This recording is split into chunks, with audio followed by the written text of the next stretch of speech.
my gastroenteritis case last week kasama ng mother ko. So, ito yung nangyari. Nagdala kasi ng food ang kasama namin sa bahay, and then yun yung kinain namin for lunch 7 days ago from now. So, as in, ang sarap-sarap, adobo yun, tapos chop suey. And then, kinaumagahan, nakaramdam talaga ako ng sakit ng tiyan. Tapos, yun na nagbabadya ng volcanic eruption. And, syempre, nagkaroon ng VEI for eruption doon sa CR. And then, yung second and third episode, naging watery stool na talaga. And after that, nakaramdam na talaga akong ng nausea, tapos medyo umiba yung pakiramdam ko talaga. Hindi normal na LBM. And then, natulog ako ng after 3 hours. And then, paggising ko, kumain na ako ng breakfast. And then, nakita ko si mama. Then, same din yung experience niya. Pero sa kanya, mas worse. Nagkaroon siya ng 4 to 5 episodes. Tapos, yung 3 doon is very watery stool talaga. Pero buti na lang, every episode, nag-take siya ng anti-motility na yung capsule na yon. So, ayokong banggitin. Baka, maano ako dito sa video. Pero ako, wala akong tinake. Nag-water therapy talaga ako ng bonggang-bongga. And nag-brat diet. Ito yung banana, rice, tapos yung apple, and then yung toast, yung bread toast. Kaya, at least somehow, na-relieve yung nararamdaman namin. Pero hindi din ako nag-take ng pampababa ng fever, kasi wala naman akong fever, ganun din si mama. Pero yun nga lang, iba talaga yung tiyan, pero medyo nanghina din kami, and mukha nga, pwedeng possible na apektado kami sa gastroenteritis na case na nangyayari ngayon sa Baguio. Pero okay na kami ngayon. At kahapon nga, ayan, nag-declare na yung mayor ng Baguio City ng outbreak ng AGE or acute gastroenteritis as per census ng mga different na clinics tsaka ng health institutions across Baguio City. Bale, para makasigurado, nagpa-online consultation kami, no? So, nagpa-advise kami sa residente, and then sinabi namin yung mga symptoms na nangyari sa amin. After a series of questions dun sa past and present history of medical illness namin, including yung assessment, so nasabi nga sa amin na posible na acute gastroenteritis yung condition namin. Which is, yun nga, yung pagkakaroon ng volcanic eruption sa CR na ilang episodes. Tapos, addition to that, medyo body weakness, and then nauseated lang. Yun lang. Wala namang fever, and then sinabi namin yung latest vital signs namin kasi meron naman akong pangkuha ng vital signs. And then, ang in-advise lang sa amin is continue monitoring. So, yung hydration, continue, and then yung motility na yung capsule na yon. So, in every episode, no? Pero sa akin, hindi na naulit yung watery stool. So, okay na. Pati yung mother ko, medyo tumigil na rin. Pero kapag naging worse daw, dun na. That's the time na pumunta kami sa nearest hospital or any clinic for possible admission kapag medyo worst comes to worst. Pero, nagpapasalamat kami, hindi naman naging worst yung case namin. Kaya, perfect, o, diba? Sa pagkakaalam ko sa food, I think posible na nagkaroon siya ng spoilage nung hindi agad siya ni-ref. May pinuntahan pa kasi yung kasama namin sa bahay bago siya umuwi.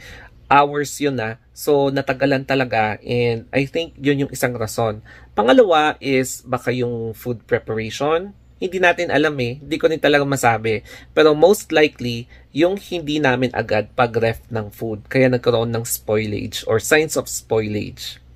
Kaya, pag-uusapan natin, ano yung, yung possible causes ng gastroenteritis. So, sa picture niyan, makikita nyo yung digestive system. Yan, yung mga bituka natin, yung mga laman natin.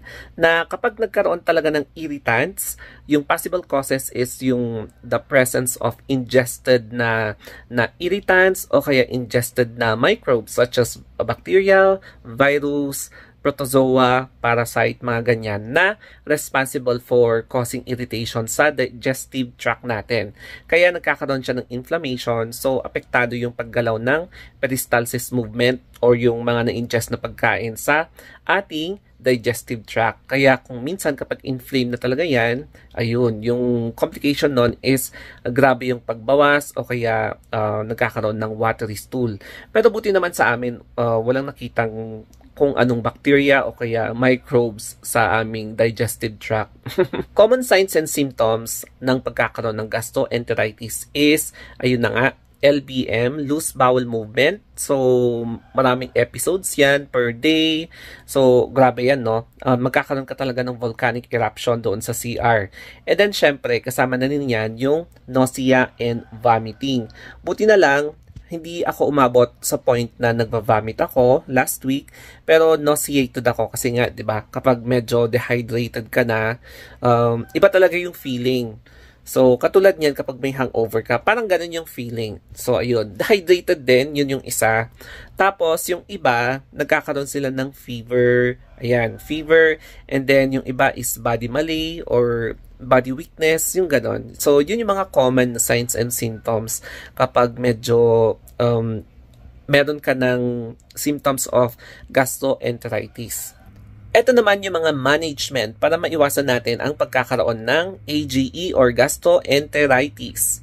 Ang pinakauna dyan, yung pinaka-basic is yung hand washing. So, proper hygiene lang dapat yan. So, dapat mahilig kang maghugas. Kung may makita kang faucet dyan at saka tubig, tapos nasa labas ka for how many hours, importante talaga na maghugas ka ng kamay from time to time kasi lalo na kapag mahaba yung kuko mo, ayan, meron at merong didikit dyan na hindi mo nakikita ng mga microbes at tapos ginala mo yung face mo, tapos ginala mo yung lips mo or medyo napasubo ka. Syempre, magkakaroon yan ng portal of entry.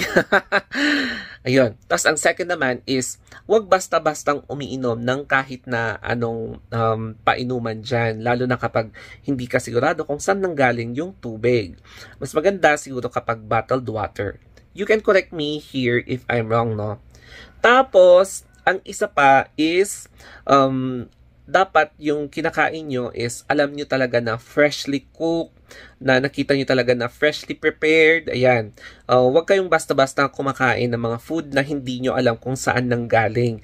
Kasi, syempre, yung food preparation, hindi nyo alam kung paano siya prepare. Baka kung yung for example, kapag party siya, kinuha, binalot sa party, baka malay nyo, ang hindi maganda yung pagkaka-prepare nila, nilalangaw yung food, yung mga ganon. So, yes, parang na-spoil na siya before mo pa siyang kainin. At nung kinain mo, ayun, nagkaroon ka tuloy ng irritation sa tiyan mo. Tapos, siguro, mas importante na umiwas muna kayong kumain sa labas. Mas maganda kapag ikaw mismo ang nag-prepare ng sarili mong pagkain para sigurado ka na tsaka kampante ka na safe yung kinakain mong pagkain. Pero disclaimer ha, I have nothing against any establishment dito sa aming area.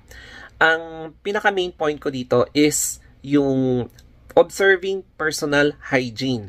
So, importante talaga na maging malinis ka sa sarili mo and maging aware ka or precautious ka sa mga kinakain or inumin na hindi mo alam kung saan talaga yung source or hindi mo nakita kung paano siya na-prepare. Mas maganda talaga na maging medyo meticulous ka ng konti para at least hindi ka, yung possibility na makakontract ka ng any form of diseases, hindi lang AGE, will be slimmer. Ayan. So, awareness is the key, especially sa personal hygiene, ay important para magkaroon ka ng way para makaiwas sa sakit. Ayan. So, parang inulit ko, no? Pero basta ganun yung main point ko dito. Also, follow my Instagram account, The Story of Anthony. Ayan po ha. So, thank you so much. Kaya sana may natutunan kayo dito sa video na ito, especially about gastroenteritis, how to prevent gastroenteritis, and how to improve yung personal hygiene exercise mo or personal hygiene routine mo, I should say, para makaiwas ka sa mga risk of contracting any form of diseases, hindi lang gastrointestinal diseases, kundi mga ibang klase pang diseases, no? So, that's it guys.